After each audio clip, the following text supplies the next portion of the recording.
Hey, hey, hey, happy Wednesday. Come on in, pull up a chair. Gaming Gang Dispatch is in the air.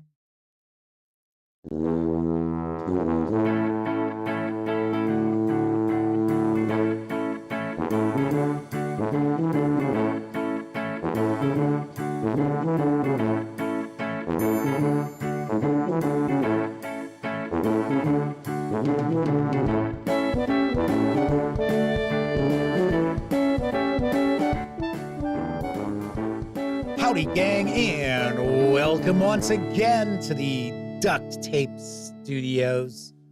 I'm Jeff McAleer, your host here at the Gaming Gang Dispatch, brought to you by, shockingly enough, Roll for Combat and their Battle Zoo Ancestry Living Legends. I almost said Bestiary, but that's not the name of it. No. It is Battle Zoo Ancestry's Living Legends Kickstarter.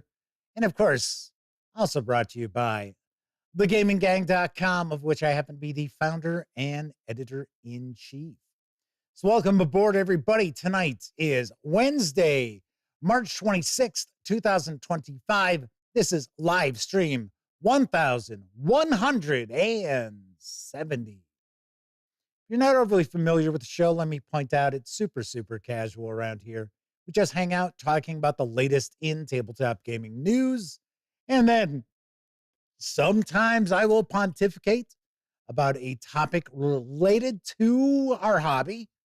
Sometimes I'll take a first look at a game. Sometimes I'll unbox a board game, which we did last night. Well, tonight we are going to take a first look at Gary Gygax's The Hermit from Trollord Games. This is part of the Worlds of Gary Gygax. This is statted for Castles and Crusades. So we're going to dive on in. We're going to take a peek at this. This is a higher level adventure, or I guess you would say it's kind of mid-level, because in Castles and Crusades, you go up to level 20 or higher.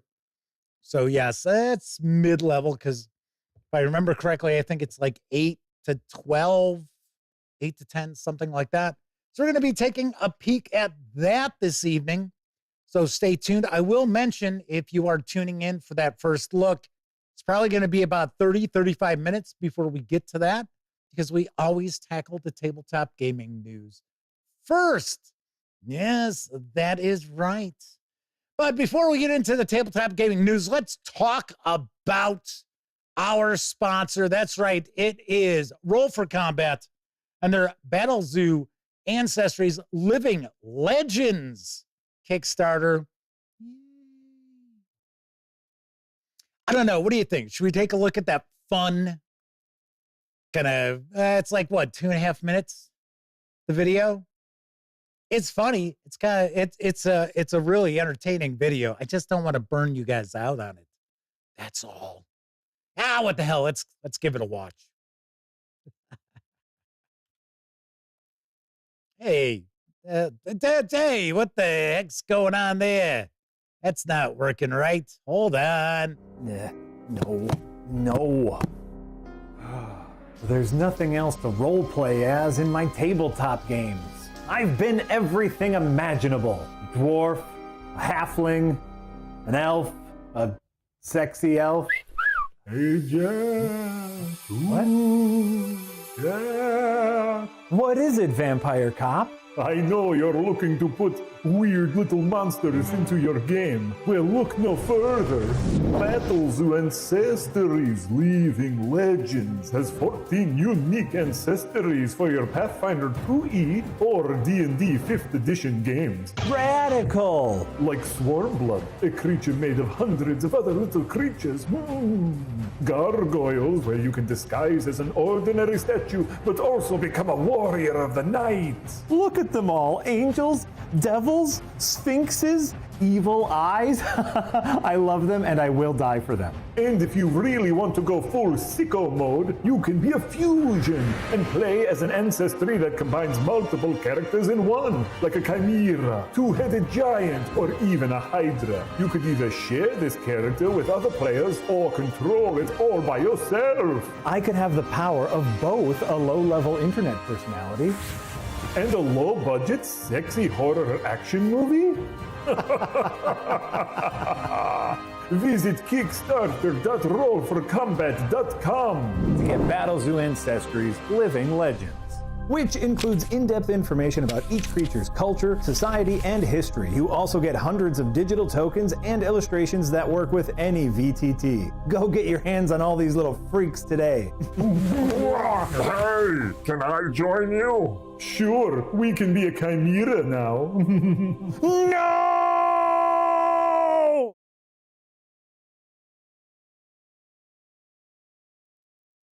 Ah, the horrors! The horrors! Once again, there are 14 new playable races, or species, I guess we should say, in this volume. You can reserve a copy of whichever edition you prefer, 5e, D&D, or Pathfinder 2nd Edition, in hardcover with PDF for a $69 pledge.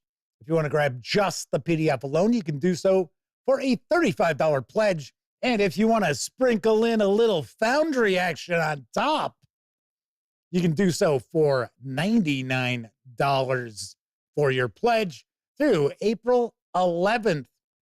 The PDFs are expected in July, with the hardcovers to follow in September. Yay! Very cool. Very nice. So yes, we are being sponsored through April 11th by Roll for Combat. Yay! So, moving right along. It's like okay, let's get that video going. Why isn't the video playing? Always something going on. It's a live show. And I tell you, it's all that action. All that action. The unexpected can happen on this show, on this program. You could practically see anything. Oh, okay, no. You're not going to see anything happen. Oh, look, a tank just rolled through the Duct Tape Studios. My goodness. Wasn't expecting that, were you? Also want to mention, since this is live stream, there is chat available. If you want to take part, certainly can. All you got to do is be a member of the channel, be a subscriber, and also be a subscriber for at least 10 minutes before you can take part. So those are two very easy boxes to check. Of course, it's, I'll keep some of the more unusual commenters at bay. But if you want to say howdy, you certainly can. Got a question, comment? By all means, fire away. I will do my absolute best to respond. First out the gate tonight is Sean O'Donnell, followed by GleemanRx, Semper Buffo, Kathy Evans, Cthulhu, Mike, Kevin R. Smith, Wallona's Cave, Mark Hawkswell, and Stephen from Roll for Combat says, yes, they are funny. I'll actually give you secrets that Stephen doesn't want you to know about how he's funny. Give me a second here. We also have W Forge and Coco B hanging with chat. So Stephen doesn't want you to know this, but every morning he puts a slice of bologna into each of his shoes. So all day long, he feels funny. All right, that's a call out to a famous comedian who remembers who said that line.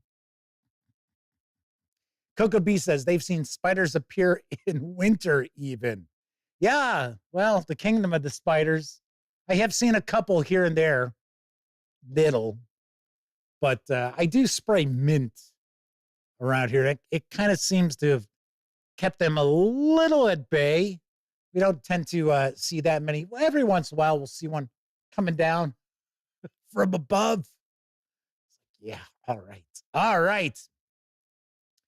Chardell says, as my grandmother used to say, funny ha-ha or funny peculiar. Probably a little bit of both for Stephen. He knows it. He's not going to dispute that. Come on. All righty then. Should also point out, when you're not watching videos on the Gaming Gang channel, be sure to visit gaminggang.com for all latest in tabletop gaming news, reviews, and a whole lot more you will not find here on YouTube.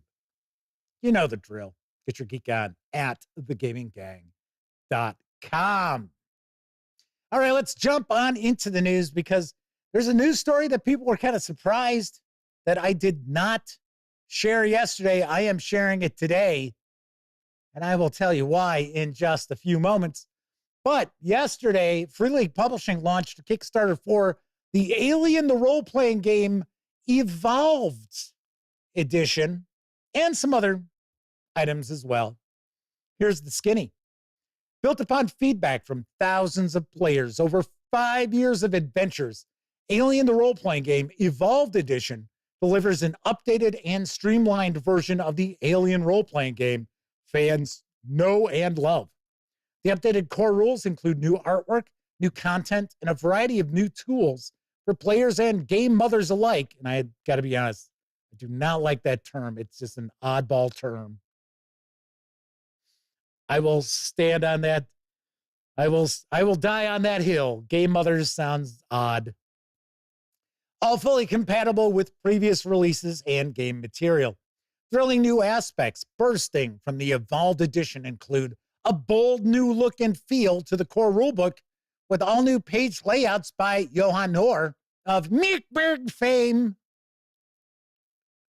New interior maps and artwork, and a stunning new core book cover by renowned artist Colm Jorhagen. Taking a wild stab in the dark there. Revised and expanded core rules for talent, stress, and panic and stealth. Revised combat rules for armor, ammo, grenades, stuns, skirmishes, and spaceships. New iconic weapons, items, ships, and locations from the hit film Alien Romulus. Various new rules and tools in high demand from players, including zero gravity, miniatures play support, and expanded campaign play. And last but not least, Last Survivor, a robust solitaire mode designed by masters of the solo trade, Sean Tompkin and Matt Click. This project passed $1.2 million in its first 24 hours. You can reserve a copy of the core rulebook for a pledge of approximately $53. There is also going to be a starter set. You can reserve a copy of that for a pledge of approximately $30. If you want to grab the PDF of the core book, you can do so for a pledge of approximately $25 through April 17th. There are loads and loads and loads of other items that are part of this Kickstarter. There are miniatures. There's a boxed adventure. If I sat here talking about it, we'd spend 15 minutes on this news piece. Expected delivery is going to be pretty fast on this too. Free League Publishing is indicating that they will fulfill this Kickstarter in September. Pretty wild, pretty wild. That must mean everything's pretty much done. That's what it's got to mean. Just about everything is finished and ready to hit the printers. So very nice.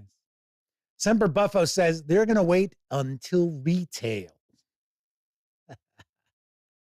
So Tessie Treggy says wild stabs in the dark are how that addict attacked them in university. W. Ford says first edition too hard to read. Welcome to the second edition. Yeah, it was kind of a pain. And if I remember right, I think Sammy mentioned that in her review. So you may recall we were talking yesterday about why I was not sharing this news piece. And it was because with all the years that we've provided coverage of Free League Publishing, they didn't use anything from Sammy's review of the core rulebook. And they didn't use anything from any of our reviews for the Alien line. But I'll be very honest, I was miffed. I was miffed, and it wasn't my review. It was Sammy's written review. And I know there are probably quite a few of you in chat or watching the video after the fact who may not necessarily check out Sammy's reviews, because normally it's for like Pathfinder. And if you don't play Pathfinder or Starfinder, you probably don't have any interest in checking out the reviews. But she has reviewed other stuff as well, including the core rulebook for Alien, the role-playing game. And she did a phenomenal job with that review. And it, we are a dedicated tabletop gaming outlet. Very rarely will you hear me mention any sort of video games, which I actually, funny enough, I am going to mention something today. But it's good for you. We'll talk about it. We'll talk about it once the news is done. Sarah D is with us tonight. She's lurking in the shadows. She asks, why do people insist on stabbing wildly in the dark? Don't be shocked when the dark stabs back. Jose Fernandez is with us tonight, as is Pete's Dracolich. Looks like chat is off and running. Very nice. Very nice. But yes, this looks pretty sharp. It looks pretty sharp, like the new artwork. And yes, of course, the black text on white paper is a far, far easier read than the reverse. Moonride Long, now available in print and PDF, is the 4th issue of Carcass Crawler for Old School Essentials. And here's the lowdown. How did we get... Oh, that's right. There was a video, but the video's like 20 seconds long. I was like, yeah, forget it. Not that big a deal as far as the video goes. Anyway, why are we... There we go. Something's up here tonight with good old OBS. Don't know. Matthew Blackwell's popping on into chat. Welcome back, Matthew. Good to see you. Anyway, now available in print and PDF is the 4th issue of Carcass Crawler for Old School Essentials. Here's the lowdown. 4th issue of Carcass Crawler, the official Old School Essentials zine. Each issue is packed with new material for your games, including new character classes and races, new spells and magic items, new monsters, optional and expanded rules, referee advice, previews of in-development products, short adventures, and more. In this issue, you're going to find 3 new character classes: the Arcane Bard, the Halfling Hearthsinger, and the Halfling Reeve. Deities of law, neutrality, and chaos, 4 example religions, including new spells available to adherents. Terrors of the Dark, 8 new monsters of the deep places of the earth. A selection of arcane grimoires and new spells. Additional details on brewing, purchasing, sampling, and describing potions, as well as a short adventure set in the lair of a Shadowmancer. The 32-page zine with PDF can be had over at Exalted Funeral for $10. If you want to just grab the PDF alone, you can do so over at DriveThruRPG for $7.50. And you may recall, this issue is en route from Exalted Funeral as I speak. It is scheduled to arrive on Monday, along with The Molt and the Monty Python role-playing game, and a bunch of extras for both The Molt and the Monty Python role-playing game. Very nice. So I know we'll be looking at the Monty Python role-playing game next week. Might even bust it out on Tuesday. So we shall see. I also want to mention this took a while for this issue to come out. The first 3 issues of Carcass Crawler had been out for quite some time. I don't think it's one new issue a year. I don't think it's like Cursed Scroll for Shadow Dark. Interesting. I like the artwork for that halfling Reeve as well. Pretty nice. But we'll get to take a peek at it. I don't know if I'll devote a first look to it, but I will share a review of it. All right, let's talk about saving some money, because right now over at Humble Bundle, you can score spectacular savings on a slew of 5e supplements and adventures from my friends over at Kobold Press. Now I got the deets on the deal. Harness the heroic horde's strength. Mine out of the gutter, I said horde. Gather up your party for new adventures and endless fun with the latest Dungeons & Dragons bundle.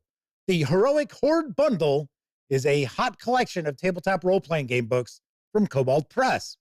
This tabletop role-playing game explorers kit contains new subclasses, awesome eldritch innovations, rule books, source books, and campaign resources, and more. I don't know why they used "and" twice in that sentence. And campaign resources and more. Should be source books, campaign resources, and more. Get Deep Magic Volumes 1 and 2, which are massive. Big volumes there. And everything you need to embark on an epic journey with your friends. And you will also help support the Make-A-Wish Foundation with your purchase, too. You can jump aboard for as little as $5. You can go all in for a minimum donation of $25 and grab all 44 items on offer. All of them are PDFs. Some people might be a little sad there's no virtual tabletop stuff in this. Nope. All PDFs. Sadly, one of those PDFs is not the Midgard World Book. There's the Midgard Heroes Handbook, but not the Midgard World Book, which is about 400 pages, if I remember right. Good stuff. Good stuff. And I agree with Pete Strakulich mentioning that Midgard lore is amazing. Yeah, I actually really do like the world of Midgard. It's kind of dark, but it's not like off the wall grimdark stuff. It's got a nation of the undead, a vampire nation. It's all really cool stuff. And these savings will run through April 12th. So once again, we talk about how people discuss how this hobby is just too expensive. They can't afford to stay in this hobby. Those people are not keeping their eyes open on the fantastic Humble Bundles that come our way. There are multiple Humble Bundles going on. I think there's 4 going on right now. So take a peek. We talked about another one yesterday, the Delta Green, which has tons of Delta Green stuff. And that's another one that's about $25 to get everything. But if you want to save more money, you're like, but Jeff, that's not enough. I want more. I'm not satisfied. I'm insatiable with my love of role-playing games. Well, if that is the case, there's also a fresh bundle of holding, which is offering a money-saving deal on the Stillfleet role-playing game from Stillfleet Studios. And here's all the info on the savings. Void Miner. This all-new Stillfleet bundle presents, yes, you guessed it, Stillfleet, the far future science fiction tabletop role-playing game from the Stillfleet Studio about exploring ruined spacecraft hulks. No, I wonder why they can't call them space hulks. And habitable Earth-like planets cut off from contact with Terra for decades or centuries. Players are void miners, explorers working for the worshipful company of Stillfleeters, known simply as the Co. Their base is the mysterious alien space station nicknamed Spindle, a kilometers-long sea slug made of undulating black stone. The Spindle is shot through with time-space gates that lead to habitable worlds.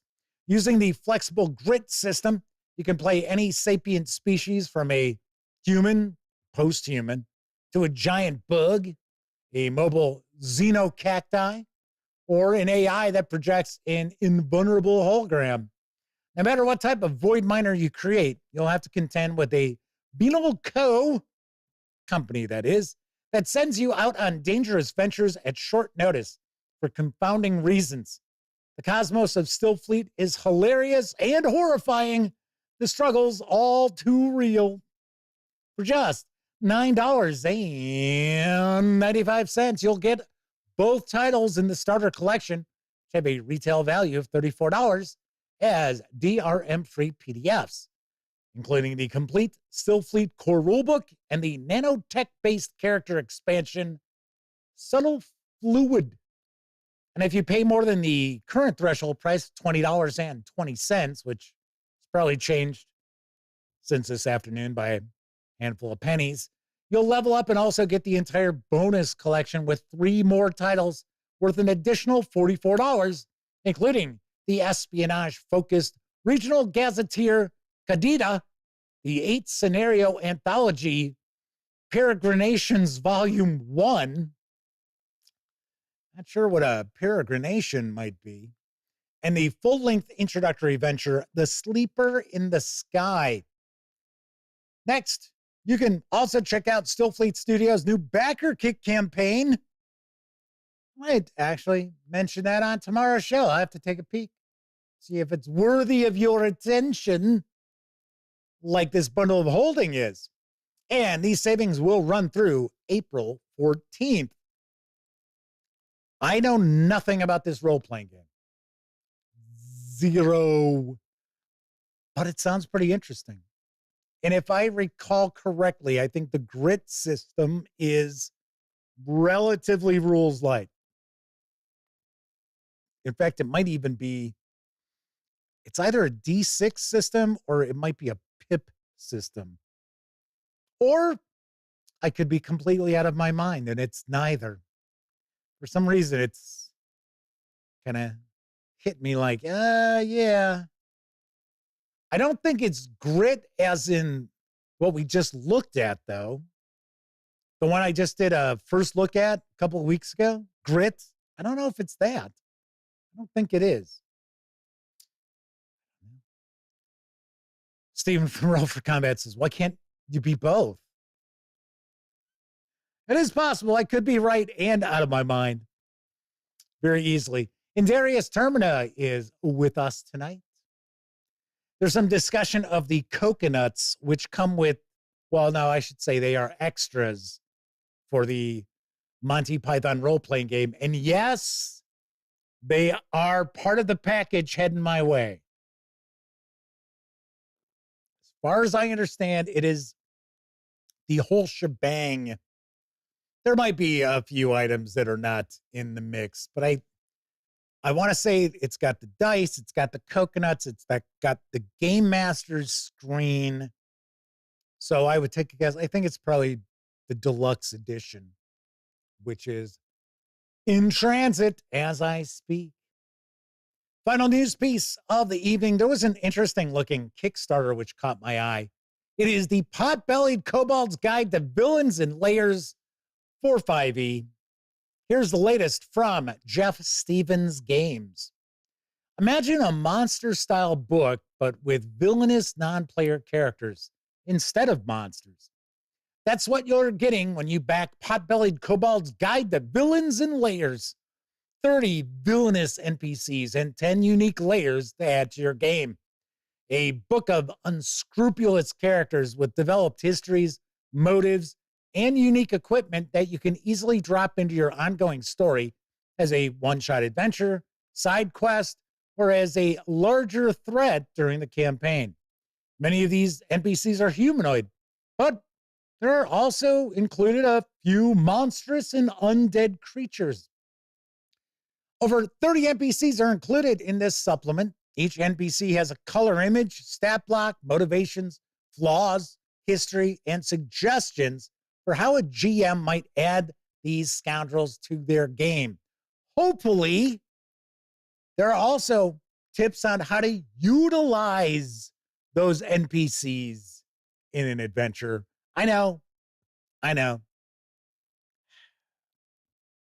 Those hopes are probably falling on deaf ears, but still, I can hope that.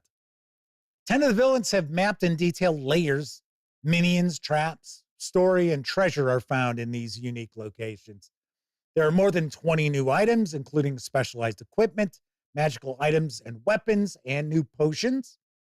And Potbelly Kobold's Guide to Villains and Layers also includes a Game Master tools section containing tips, hints, and inspiration for when you are creating your own villains and layers. Now, this project is just shy of its funding goal. It's going to hit. It's still got 17 days to go, something like that. You can reserve a copy of the hardcover print-on-demand coupon, so you get to purchase it at cost through DriveThruRPG, no doubt. VTT assets and the PDF for a $40 pledge. If you want to just grab the PDF alone, you can do so for a $14 pledge through April 10th. Expected delivery is, get ready, this May. So very quick turnaround on this. Part of that being that it's print on demand. You're purchasing the coupon. So you don't have to worry about the printer because they're not going to, well, I take that back. It's not always print on demand. Some of the stuff they say is print on demand. They've already got copies printed up ahead of time. But still, like I said, I thought this looked kind of interesting. And I know there are probably a handful of you out there wondering, geez, Jeff, why are you sharing something for D&D? Even though I already shared the Humble Bundle with the Kobold Press stuff. Remember, I don't have anything against 5e or 5.5e or whatever. So I'm not going to penalize, third-party publishers. Plus, like I said, this looks pretty good. Looks pretty professionally done. All right, that's it for the news tonight. Of course, I did mention DriveThruRPG previously, maybe not with that. Well, yeah, I did, because it's where you're going to get it printed. So, yeah, I mentioned it on that one, too. Don't forget, the Gaming Gang, thus the Dispatch, is affiliated with the One Bookshelf sites. So if you're going to go wander on over to DriveThruRPG or Storyteller's Vault, Dungeon Masters Guild, Wargame Vault, what have you, any of those One Bookshelf sites, please stop by thegaminggang.com first. Click on one of our banner ads. That way, if you happen to make a purchase, I get 5% of that sale. Those nickels, dimes, and quarters really do add up and help keep gaminggang.com around. Also, if you happen to like the video, ding. If you like the video, if you dig the channel, if you find the Gaming Gang to be a valuable resource, hell, if you just like what we do, you can always become a member of our Patreon. That's right, the Patreon is back, and welcome to the new members. I think we had 8. We had 8 new people signing up. Thank you very much. We have 4 different tiers of support with the Patreon. And of course, if you simply want to make a one-time contribution, you can always swing on by paypal.me/thegaminggang to make a small donation. Hell, you can buy me a 2-liter bottle of soda. Oh, that's ice cold. And do want to thank the fine folks who have recently stopped by paypal.me/the gaming gang and made not small donations. Yes. Such as our good friend, the Madman, Marius Smith, and some very, very generous contributions by Gleeman RX, Craig Watkins, Tessie Trekkie, and also James R. And oh my gosh, just had a $100 contribution, and now I can't remember the person's name. Yep, I'm an idiot. I am an idiot.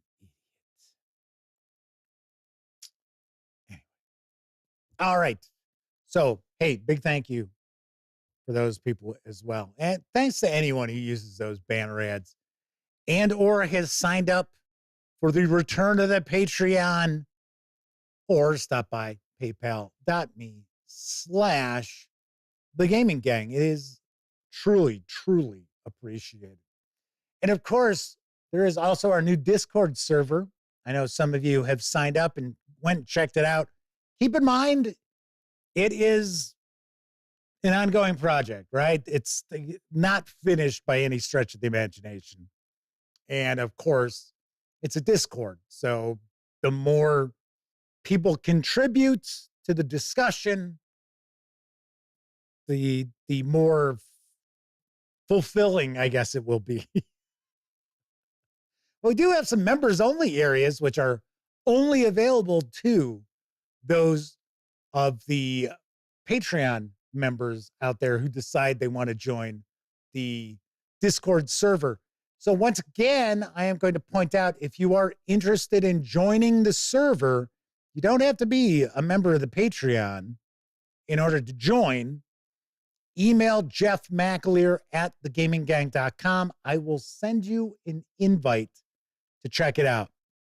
And if you are a member of the Patreon for the Gaming Gang and you did join the server, the Discord server, please email me with your username, because I want to make sure, because there's a difference between people who are just members of the Discord server and people who are members of the Patreon who are on the Discord server. So you'll have access to areas that just a regular member will not. All right. Bradley Thorpe has popped on in, as has Reading Aid. Bradley Thorpe says, hey, I wanted to tell you, I've got nearly all the tabletop role-playing game books they need for their collection. They've only got 10 or more to go. Ha!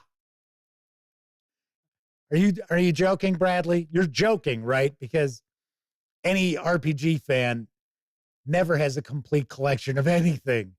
They're always looking for more, more, more, more. How do you like me? How do you like me? Yeah, I was around for disco. Yeah. I mean, I was a little kid. I didn't hate disco, but I was a rock and roll boy. Sean Donald says, yay, Discord. Yeah, Sean has been on there. Sean's been peeking around. Got a few people who've been contributing.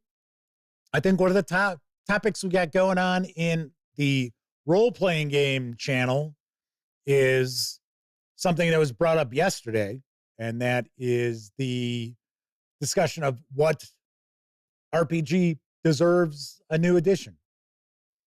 So I shared one that I have actually mentioned in the past, but normally I'll say, oh, well, yeah, the James Bond role-playing game or Star Frontiers. Well, this one's a little bit different.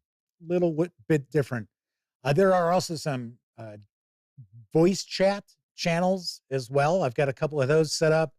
I am considering doing some after show voice chat. And I am also putting together a couple of members only live streams.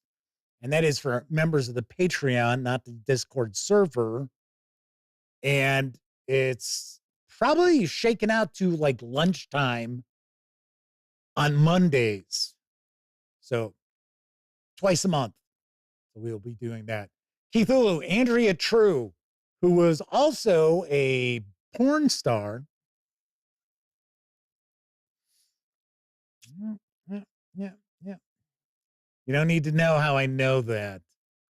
No, it's anytime that song's ever mentioned, it's always the next thing out of somebody's mouth is like, oh, hey, she was in pornos. Like, okay. A lot of people in the 70s were. Yeah, I'm looking at you, Sylvester Stallone. Renegade says, the more you learn. Yep, there you go. Little star goes over. Actually, since we're talking about porn, it should be something else, but I'm not going to go there. And we're not really going to discuss porn either, but still. Yes. And Darius Terminus says they've yet to get time to look through the Dragonbane stuff. Yeah, you got some goodies there. Got some goodies. So Darius Terminus says, so you're saying tabletop role-playing game fans are dragons with book hordes? Yeah, kind of. Yeah, I would say so. Very rarely do you find anybody who talks about being like an RPG fan. Now, I'm not saying someone who runs D&D like 5e. I'm not talking about that, because I have seen people who just have the Wizards of the Coast stuff on their shelves. People like that, all they're looking for is the latest WotC release, which is fine. I'm not, berating them. But role-playing game fans, you look and it's like all this stuff. It's like, oh, wow, I haven't seen that book in forever. And it's like, hey, wait a second, what is that? I've never heard of that game. Yep, so that's usually what you see. Roger Perdome is with us in chat. It's been a while since we saw Roger. Welcome back. So tonight, we're going to dive on in. We're going to take a look at Gary Gygax's The Hermit from Troll Lord Games. And we're going to do that in just a few moments. But first, I think it's time for a brief intermission.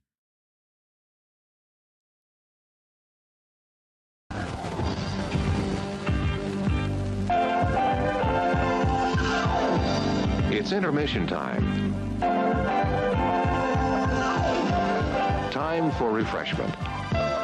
During the next 10 minutes, you'll find hot dogs, juicy hamburgers, and mouth-watering delicious pizza. There are refreshing hot and cold beverages, ice-cold cola, wide selection of your favorite candies and other delicious snacks. And there's always a fresh batch of hot buttered popcorn to go with the rest of the show. So visit the refreshment stand now during this 10-minute intermission and add to your enjoyment of the movie. We're happy to have you with us tonight and hope you'll come back often. When I was 17 and courting Josephine, her pa kept asking me to shoot. But I faced up to his muzzle and offered him a guzzle of that friendly, hypey, good old Mountain Dew. Yahoo! Mountain Dew! It'll tickle your innards. 10th floor, pots, pans, home furnishings, and Wilkins Coffee. Wilkins Coffee? Sure, you can't keep house without Wilkins. You know, the Leaning Tower of Pisa reminds me of Wilson's Certified Bacon. Why does the Leaning Tower of Pisa remind you of Wilson's Certified Bacon? Because nothing's leaner than Wilson's Certified. Leaner, get it? No joke, folks. For a great breakfast, we lean toward the lean goodness of Wilson's Certified Bacon. This is the bacon to take to your frying pan. How about this one? When is an oven like a delicious breakfast? I don't know, when is an oven like a delicious breakfast? When it's bacon. It's a great bacon. Sugar-cured, hardwood smoked, fries sizzling crisp every time. Wilson's Certified Bacon. Now back to the Leaning Tower. You know what happens when you fry Wilson's Certified Bacon? I'm afraid to ask. It becomes Wilson's Certified Bacon. Help stamp out bad jokes. Buy Wilson's Certified Bacon.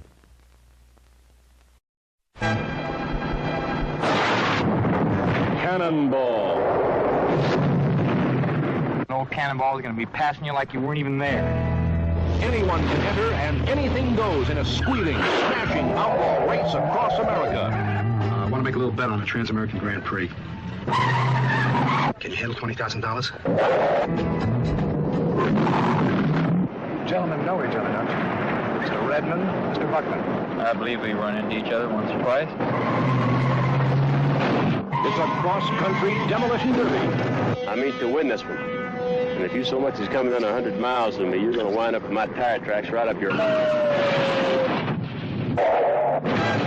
The winner gets $100,000. The losers keep what's left of their cars.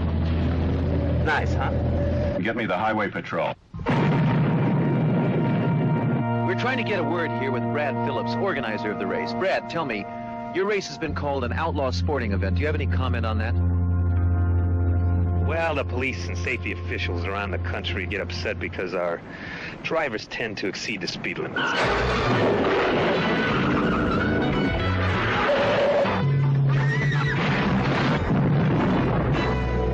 One speeding ticket and you're back in prison. Oh, God, there's trouble. It's a freeway free-for-all that hits with the impact of a head-on collision.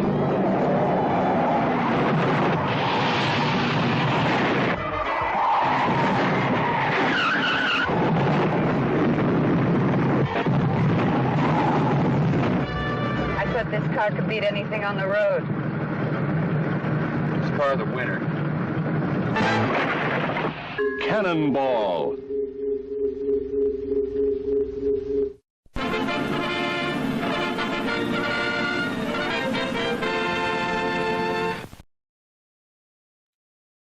So what was the giveaway that film was a Roger Corman movie? Or at least produced by Roger Corman. Was it David Carradine? Was that the giveaway? Was it David Carradine? Was it the bad stunts? Was that it? I'm wondering, what was the giveaway? Me personally, I think it's David Carradine. It's like, oh yeah, David Carradine. Okay, it's probably Roger Corman. All righty. Keith Lewis says it was the presence of Dick Miller. You know, that would be a good giveaway too. That it would. Sweet. All right. So tonight we are going to dive on in and take a first look at Gary Gygax's The Hermit from the world of Gary Gygax, or I should say worlds, plural, of Gary Gygax from Troll Lord Games. Of course, this is statted for Castles and Crusades, I do believe. The 128-page hardcover with PDF carries an MSRP of $49.99. You can grab just the PDF alone over at DriveThruRPG for $19.99. Kevin R. Smith says David Carradine is totally slumming it in Cannonball. I don't know about that. I mean, it's not like Tom Hanks or something. Oh, what the hell's he doing in that? David Carradine didn't really show up in a lot of, AAA films and TV shows. Hey, not me. I don't mean to speak ill of the dead. Mr. Auto asphyxiation. Yeah. Anyway. All right, let's swing it over to the other camera because here I've got The Hermit. A few things to mention before we jump on in. First of all, my friends over at Troll Lord Games were kind enough to provide me with this review copy, but neither I nor anyone else affiliated with the gaming gang has received any other sort of compensation for me to share this coverage with you. These days, it's important you know that. We're also not going to look at each and every page of the adventure. But I do want to give you a good feel for what you're going to find inside. Then lastly, I just mentioned this is an adventure. So if your game master has picked up The Hermit, maybe they just haven't started running it yet, or maybe they're talking about picking this up. Yeah, there's going to be some spoilers, even though I really don't know much about this adventure outside of the overall premise. We're going to see some spoilers simply as we're flipping on through. Pete Strakulich asks, what's the qualifications of being a hermit? Doesn't a hermit have to live alone? I don't think a hermit can have, nearby neighbors. I don't know. I do not know. I would think maybe a hermit is probably a little more social than a recluse. Tomato, tomato, potato, potato. I don't know. All righty, let's take a look at the back here. How tiresome, these wars of the king. With these words, or words to this effect, depending on who in court you listen to, Lodash the Lonely set off to the mountains in the east. He was last seen, books under arm, staff in hand, beard bound in iron, wrapped in a snug, well-worn travel cloak, with a pack of food and bedroll on his back, headed up the long trail into the snow-capped mountains. Lodash, one of the realm's most renowned sages, has wandered into the mountains of his own accord, leaving civilization behind. He refuses the king's summons and threatens the king's rule by his defiance. The king needs adventurers to follow the trail into the mountains in quest of the elusive hermit and to bring him to heal. But the road of adventure is many-forked and deadly, and where it leads will surprise even the most veteran players. This full-length adventure includes multiple full-color, fold-out maps. It is designed for 3 to 5 players of, yeah, I was right, 8th to 12th level. And as I had mentioned, with PDF, the MSRP on this is $49.99. If you're just picking up the hardcover, you have the option of just getting the hardcover. The MSRP is $39.99. All right, let's jump on in. First thing we're going to do is take a peek at the credits page. Well, we already know who wrote it. Could it possibly be Gary Gygax? So we got our cover artist, interior art, layout and design. So I do notice that I'm not seeing any additional writing credits in here. Kind of surprised, because I thought this was originally released for, was it Legendary Adventures? Was that the Gary Gygax role-playing game that it was for? Because, he wrote a few after getting the boot from TSR. All right. So this is the second printing. This actually was successfully kickstarted, and there is a Kickstarter going on for more Castle Zagyig. In fact, it looks like our first entry here is placing the Hermit and Castle Zagyig. Oh, yikes. Look at the size of that font. Oh my God, I could probably read this from across the room. That's cool. This is certainly not our typical Castles and Crusades font either, because the Castles and Crusades font is smaller. I'll tell you that right now. You might actually be wondering, here's a little side note, because I shared videos of the reforged editions of the main Castles and Crusades books, but I have not shared reviews. Reason being is I was waiting for April, because April is going to be kind of our Troll Lord Games month, and I will start rolling those reviews out. All right, so we get a bit of a foreword from Stephen Chenault. The Hermit was originally written by Gary Gygax and placed in his own, there you go, Legendary Earth, designed for the Legendary Adventures role-playing game. It was placed on the rocky north coast of the great island of Mira.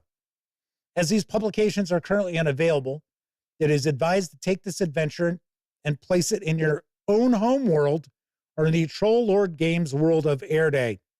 It is easy enough to fit into any world setting by simply changing some local names, or better yet, assigning the locale in question several different names. Memphis, Tennessee is known as the River City, Bluff City, and Grind City. There's no reason that locales in your own world shouldn't have several names. With that said, here's some passing suggestions for placing the Hermit in both Gary's East Mark and Troll Lord Games Erde. And then we get an author's preface from Gary Gygax himself. I love that read through. It's like, whoa, wait a second.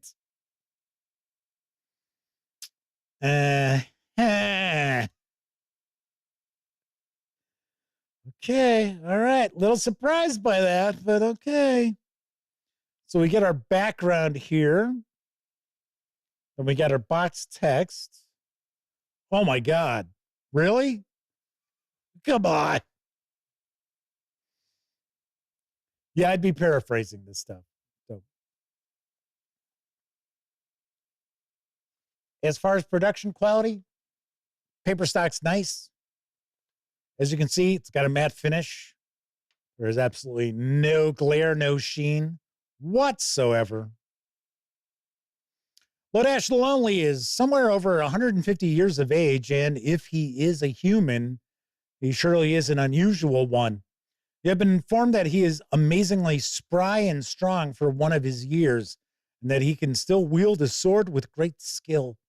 His main capacities lie in other areas, however. The old hermit is renowned for his divinatory ability and is reputed to have a range of other extraordinary abilities as well. While not so adept as he is at augury, Lodash is known to possess a great many magical talents. In short, he is likely to be a very tough nut to crack. As you are charged with bringing him back alive and well, there might be a small problem regarding how best to achieve this. So, I guess that's supposed to be read aloud. Yeah, I suppose so. Okay. I would think that this would probably be some interesting sidebars to this. So I could easily see, because as far as I understand, the premise is that this hermit, this Lodash the Lonely, is like one of the most revered sages in all the land, and the king calls for an audience with all of his, wisest folks, and the hermit's just like, up yours, I'm not going. So the player characters are tasked with bringing him back, finding him and bringing him back. And I would say that this would probably play nicely if the player characters were prisoners and this was how they were going to earn their freedom. I think that would probably work out pretty nicely. I think that would be pretty cool.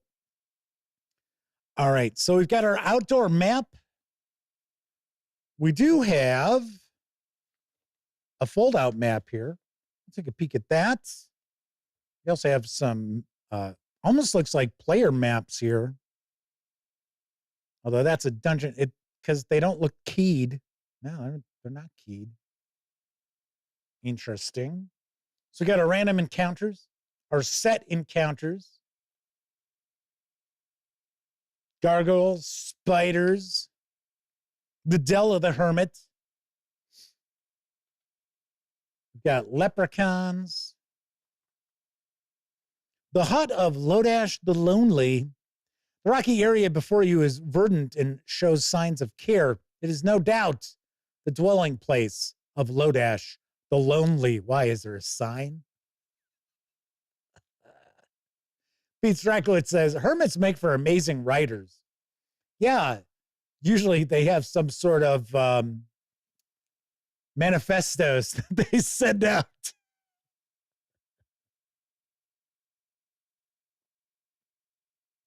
Keith Olu was mentioning some of the high Gygaxian.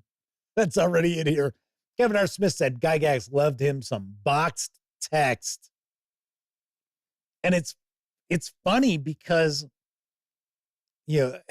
most game masters, they'll try to paraphrase this stuff. Because when you're just reading verbatim, people start checking out. Especially if you can't keep the table engaged. If you read in a monotone or anything like that, people are going to start begging to use their phones. Hey, is it okay if I just check some of my emails while you're reading through that? Is that all right?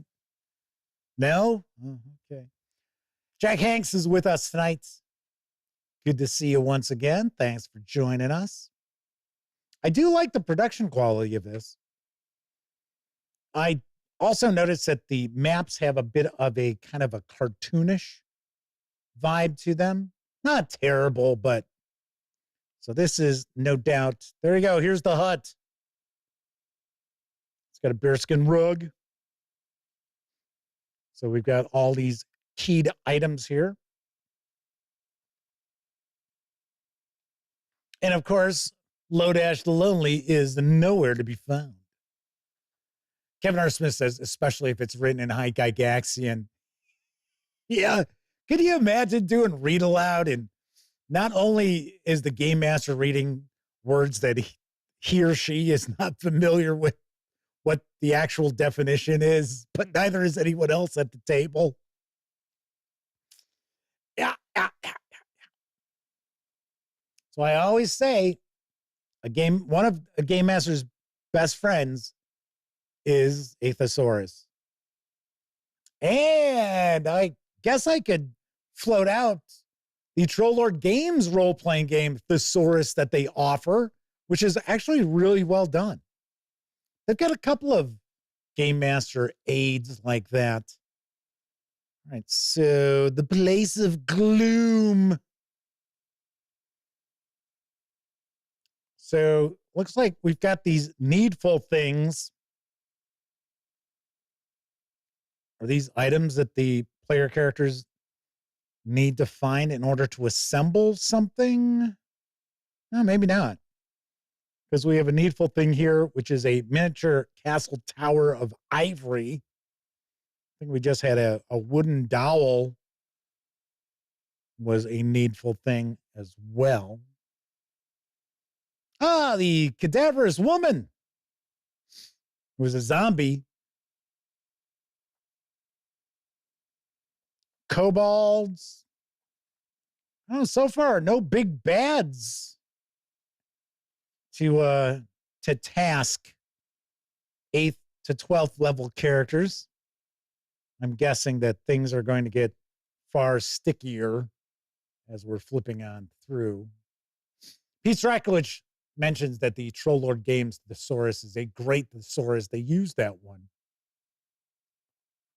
He threw a huge spike club on a thong. They can't stop laughing. Notes on playing Prince Morkstol.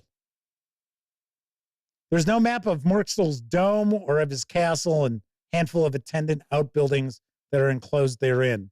This is because the characters are controlled within it, and if they manage to slay the prince or if he leaves the place, the whole thing collapses.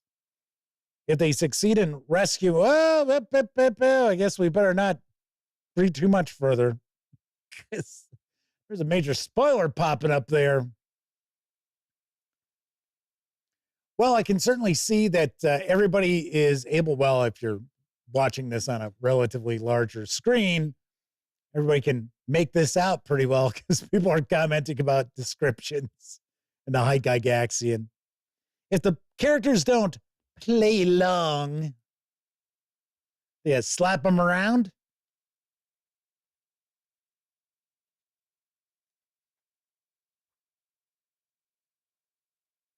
I say, not a ton of artwork, which I mean, it's fine. It's okay. I like to see a little bit of artwork. So that must be our boy Lodash. So we got like are they underwater there? And that's supposed to be a whale of some sort? Maybe it's a flying whale. Oh, here we go. We've got a hamlet.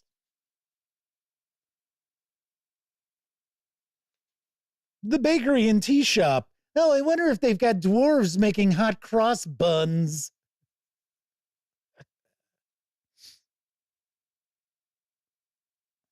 They are, they're not, I don't think they're dwarves, but I think they are wee folk that are running the bakery and tea shop. The barber shop, the seamstress, the chateau. Well, then. The palace. Is this where we have the prince at, or is this someplace else?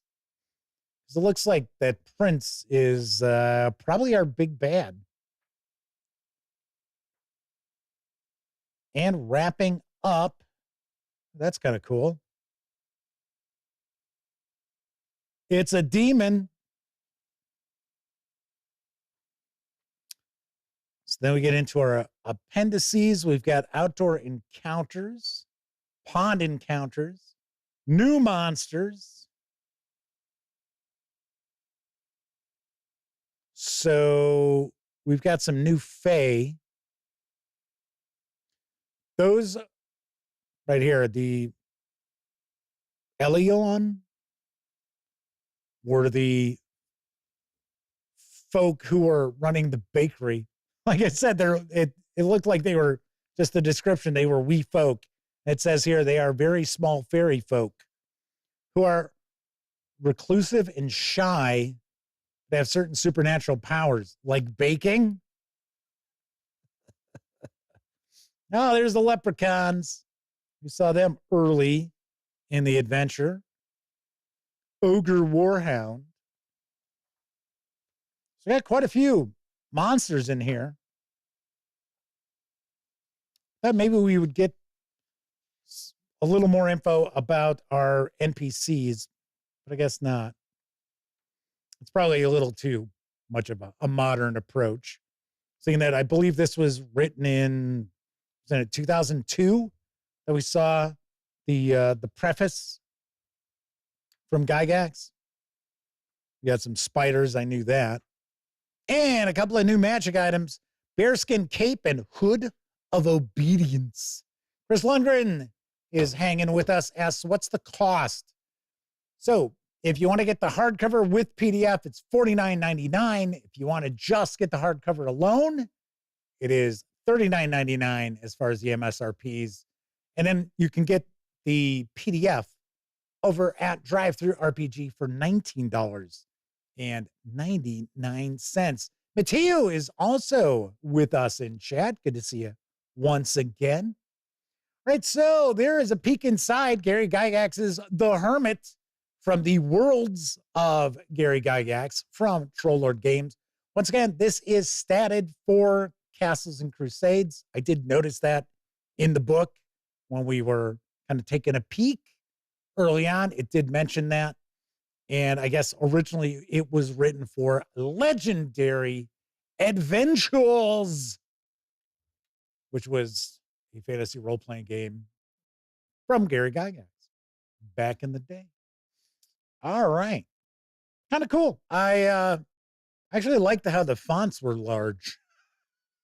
So it's kind of cool. Kind of like that. I'm sure people will be like, that font's too big.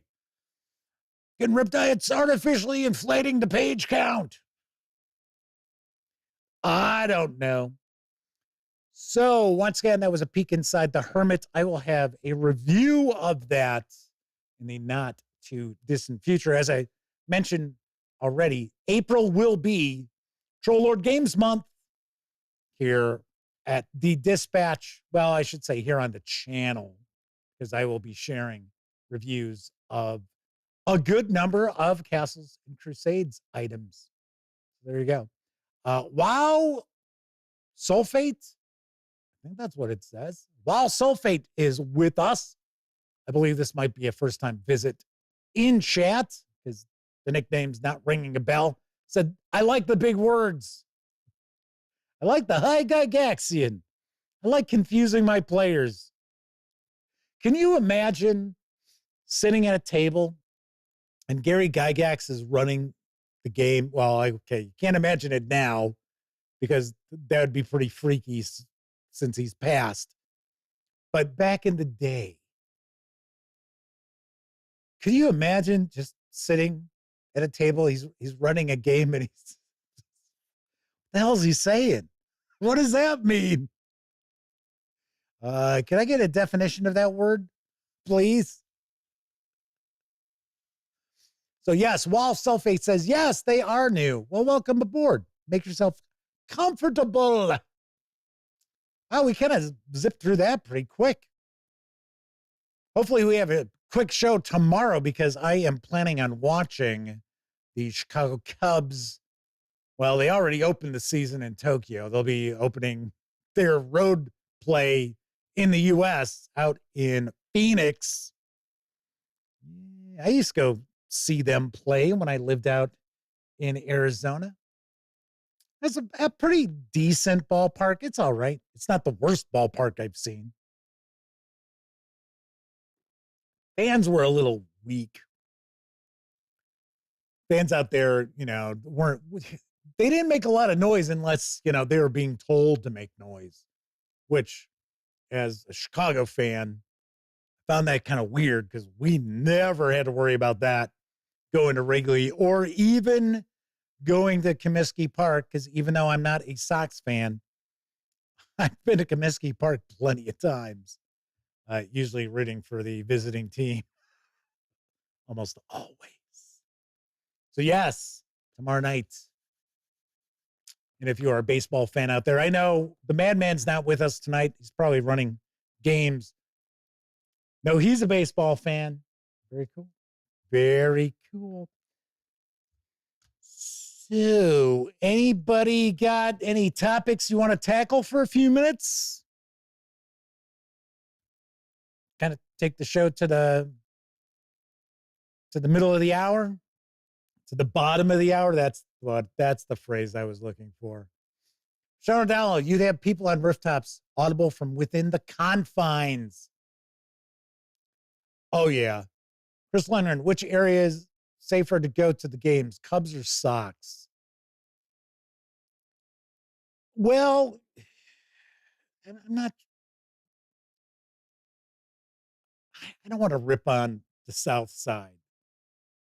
If you take like the train, if you took the L, which is public transportation, if you took it down to the stop over by, they call it the guaranteed rate field now, and you got off at that stop and you just went to the ballpark, and then after the ball game, you did the same, or you drove down and you parked at the ballpark and then left, you're okay. You're all right. Funny enough, I lived 2 blocks from what did they call it at that point? I think they were calling it the newer ballpark. They were calling it Comiskey, New Comiskey. And that neighborhood was really nice. It's called Bridgeport. And then things get dicey. Things can get dicey. As far as going to Wrigley, Wrigley's like right in the middle of a yuppified neighborhood. A lot of gentrification has gone on in that area. So, I mean, it's always been relatively safe, but probably more so now, I would think. But the one thing with going to a game at Wrigley Field as opposed to going to the guaranteed rate field is you go to Wrigley and there's tons of places. Go eat, drink, bum around, loads of stuff to do. Down by the rate, as people like to refer to it nowadays, not really. A couple of bars. Kevin R. Smith says, yeah, no more Comiskey Park. Sad that all the ballpark names are corporate now. Yes, except for Wrigley Field. And there had been some talk about renaming Wrigley Field, and people were like, you do that, we're going to burn that park down to the ground. You're not changing the name of Wrigley Field.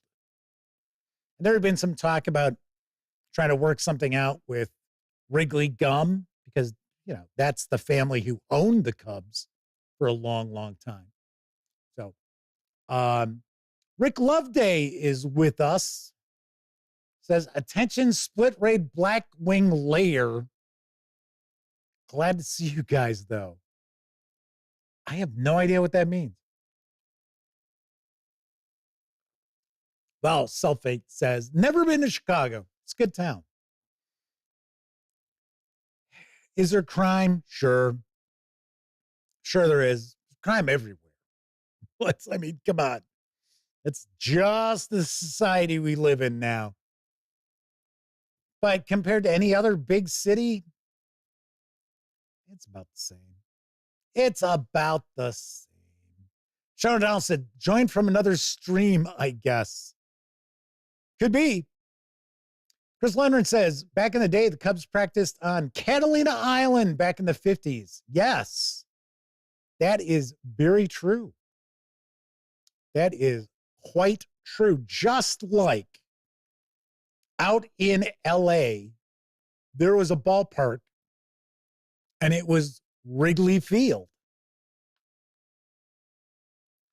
And if I remember correctly, when the Dodgers moved from Brooklyn to California, I think the first year or two, they played there, and then they moved to the Coliseum, and then from the Coliseum, they went to Shays Ravine, Dodger Stadium, if I remember right. Because I think Wrigley Field was it was a minor league park, but it was called Wrigley Field. And if I remember correctly, I think the dimensions of the ballpark were similar to Wrigley. So here's an interesting little tidbit. I don't know if it's still true, but it used to be down the left field line and down the right field line in Wrigley Field, which, was always, it's a bandbox. Homers fly out of there. And depending on what the weather's like, yeah, they do. But lately we've had more wind blowing in than neutral or wind blowing out. But like I said, I don't know if it's still the case, but it was at one point that Wrigley Field actually had the longest distance down each line at 330. Because most ballparks would be like 310, 309. But the reason why you have so many home runs at Wrigley Field is because the alleys are short. So it's like 400. I think it might be 400 on the dot to center field. But the alleys, like between like right center, left center, it's only like 360-ish, which most ballparks way deeper than that. So there you go. Kevin R. Smith points out that the LA Lakers are called the Lakers because they came from Minnesota. That I knew. I knew that. Chris Leonard says California Angels were the original LA team in the Pacific Coast Leagues. Check out the Dodgers and Angels LA original logo. Roger Perdome says last time they were in Chicago was when they had FIFA's World Cup here in 94. Yeah, I think that was when they did have some FIFA games. So Mateo was wondering if the Lakers were originally from Salt Lake City. No. Salt Lake City doesn't really have much. It is an interesting place. I have been there. I've dropped off back in the day, dropped off vehicles right outside or in Salt Lake City. It was funny. One time I had a lot of time to waste. So I went downtown and I went to like, it had to be like a Chili's or Applebee's or something like that. And I thought, I'll have a few beers while I wait to go to the airport, which is what I, would do. Yeah, relatively often. Because I was never in like a super huge hurry, or I would try not to be in a super huge hurry to get to the airport. And I ordered a beer, drank it, had another beer, and then the manager came by and he said, you're going to need to order food. I said, I am. I'm like, why? And he said, because that was the law in Utah, was that you could not have more than 2 drinks in a bar unless you ordered food. And then it was okay. You can have as many as you want. I was like, okay. So that was kind of odd. I was like, all righty. So Kevin R. Smith says, yes, they got the Jazz. That's the team that everybody knows as far as Salt Lake City. They've got the hockey club. So, and it was kind of funny. They just got the hockey club, which used to be the Arizona Coyotes, who were the Phoenix Coyotes, who were the Hartford Whalers back in the day. I forget. Teams in the NHL kind of bounce. They were either Hartford or they were Nashville. They may have been Nashville's team. Or no, I'm sorry, Atlanta's team. The Atlanta Thrashers. They may have been who became the Coyotes. Anywho, that's who their hockey team is. And they were voting on the name of the team. And they were going to be the Utah Yeti, which I thought was great. I thought that would be that's perfect, right? Right there, you've got your built-in mascots, everything. I guess there's a problem using that name. So they may stick with the Utah Hockey Club. But come on, it's the NHL. It's not soccer. Coco B says, Coyotes were the Jets, the Winnipeg Jets. Yes. See, that's something else that's kind of weird, right? So the Winnipeg Jets leave Winnipeg because they can't support a team. And we have the Winnipeg Jets. It's like Seattle. Seattle had a basketball team, the Supersonics. Supposedly they couldn't support the team, which is weird because they got every other sport. They had Major League Baseball, NBA. Well, no, I'm sorry, not the NBA anymore. NHL, NFL. Couldn't support an NBA team. And now there's talk that, they're going to expand the NBA and they're going to put a team in Seattle. It's like, okay. All right. Wow, Sulfate says, really? Yeti sounds cool. Yeah, that's what I thought. I was like, yeah, that's a fun name. That sounds pretty cool. I would buy myself a cap for him. And it's like, oh yeah, I guess they're having some issue that they can't use that. And I'm like, why? Are the Sasquatch going to sue you or something? It's like, okay. Pete Strakulich says they're still looking for their Supersonics Kemp jersey. It's a blast from the past. They love Seattle. I had a couple of friends who had lived in Phoenix. I had worked with one of them, and he and his girlfriend, who I knew, moved to Seattle, and I used to deliver stuff to Seattle all the time. And I used to stay with them. Usually I try to get in there like afternoon-ish, so that way we could hang out that night, and then I would just crash at their apartment and fly out the next day. So I've spent some time in Seattle. It was, it's a cool city. Downtown has gotten pretty bad though, I guess. And it was pretty bad when I was there. It was like you couldn't walk 5 feet without somebody trying to hit you up for change or any, hey man, you got a dollar? I'm like, no, sorry. Hey man, you got a dollar? It's like, is there an echo in here? What? So yeah, it was kind of weird. Mateo says Yeti is used in so many brands. I think that's what the issue is. But then I was like, well, I mean, Utah Sasquatch doesn't sound as good. but it's still better than Utah Hockey Club. Jack Hanks says it's full of junkies now. It's sad. Yeah.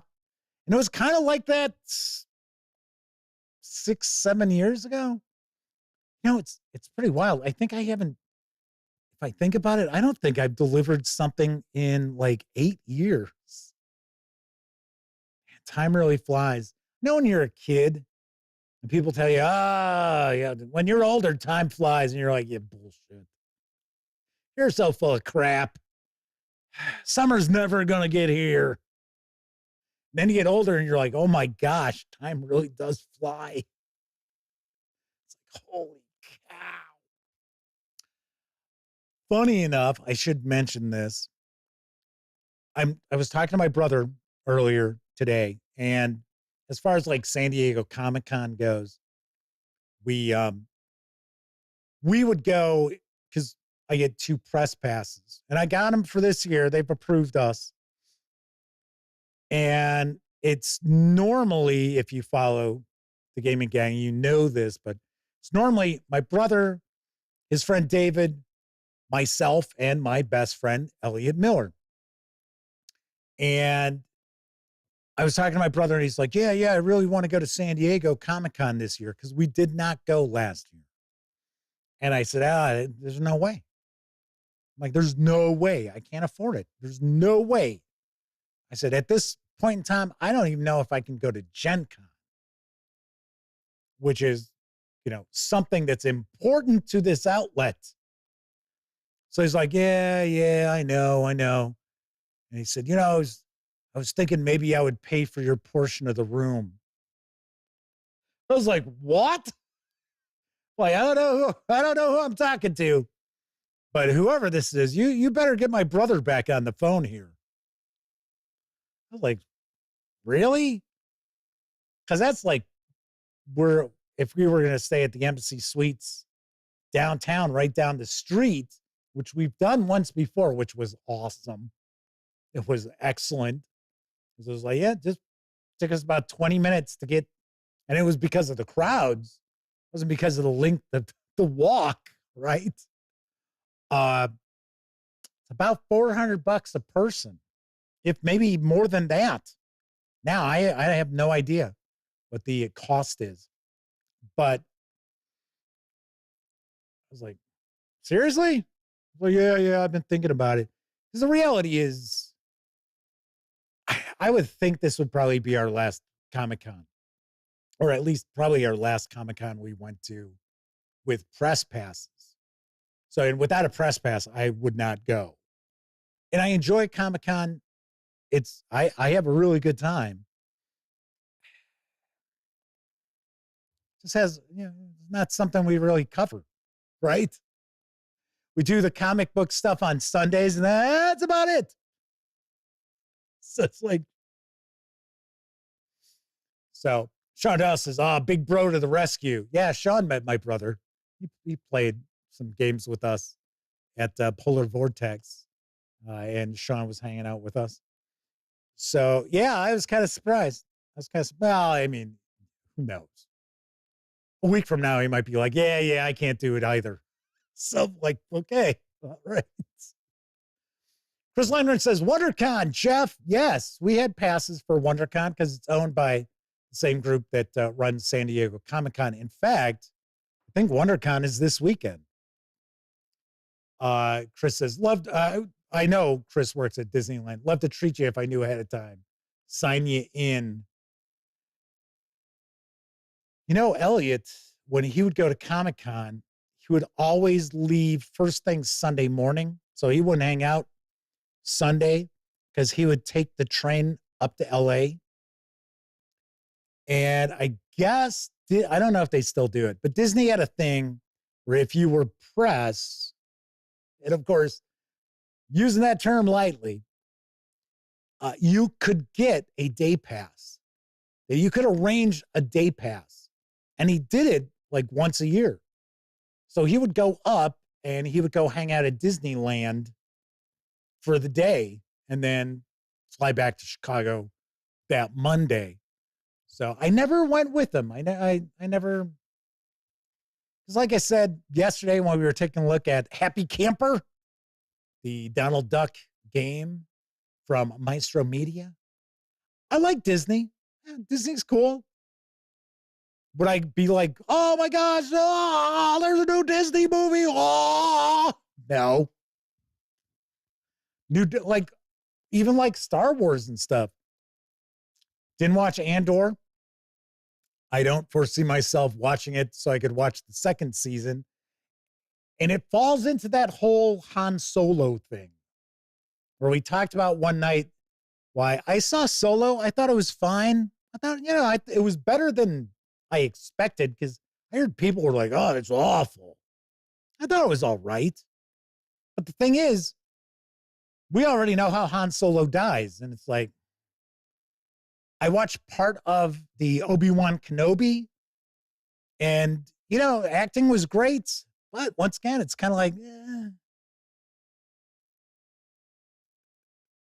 And I think that's kind of the whole Andor thing, too. It's sort of like, well, I know how this comes to a conclusion, which actually I thought Rogue One is probably one of the best of the newer Star Wars movies out there. Really felt like one of those, old war movies, like The Longest Day kind of thing. Chris Lundgren says they've got rides that Walt Disney World doesn't have.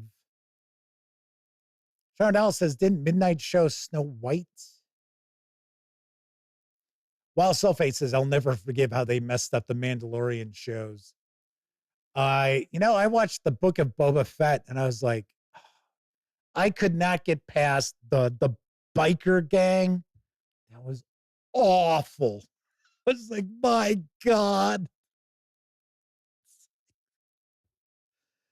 Like, oh. So, Cleveland RX says, imagine Jeff reviewing the rides at Disneyland. Hey, I remember some of the rides. My favorite ride was always 20,000 Leagues Under the Sea. Part of it because of the mermaids. I was like, yeah. It was like 10. I think the last time I went to Disney World, I was 30. We went to Florida for my 30th birthday. And we went to Universal and we went to Disney.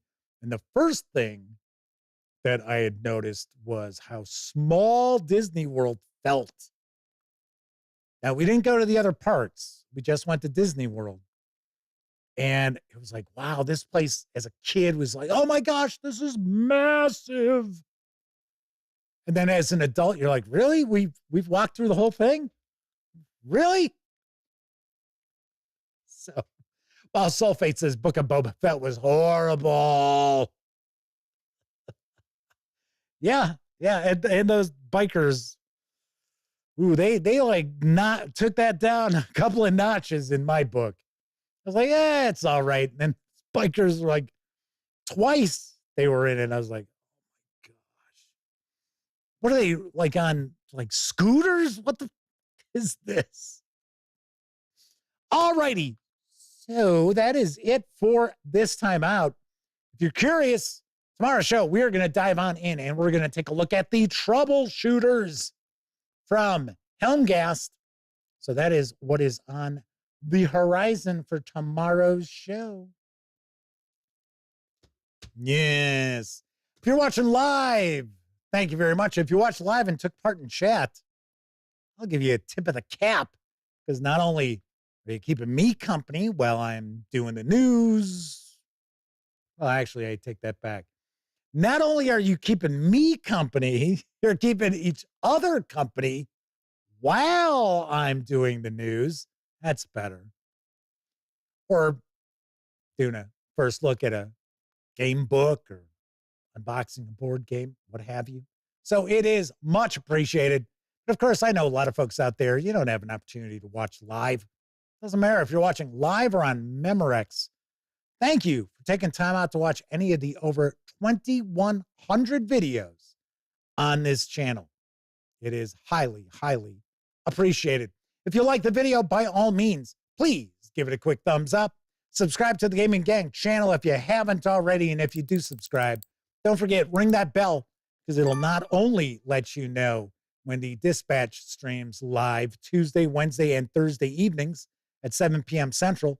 I'll also let you know when I share other videos, such as my recent review of Call of Cthulhu, Cthulhu by Gaslight, Keeper's Guide from Chaosium Inc. Once again, don't forget, we now have a Patreon. So if you are interested in supporting the Gaming Gang on a monthly basis, by all means, check out that link. We also have our Discord server is launching. It's not officially public yet, but if you are interested in joining the Discord server, be sure to send an email to Jeff McLear at thegaminggang.com. I will send along an invite for you. Yay. Everybody enjoy the rest of your morning, afternoon, evening, whatever time of day it is in your neck of the woods. Once again, big thank you to our sponsor, Roll for Combat, and their Battle Zoo Ancestries Living Legend Kickstarter, which is running through April 11th. I'm Jeff McLear. Thanks for watching. And as always, I certainly hope all of you get to enjoy plenty of great gaming with your gang.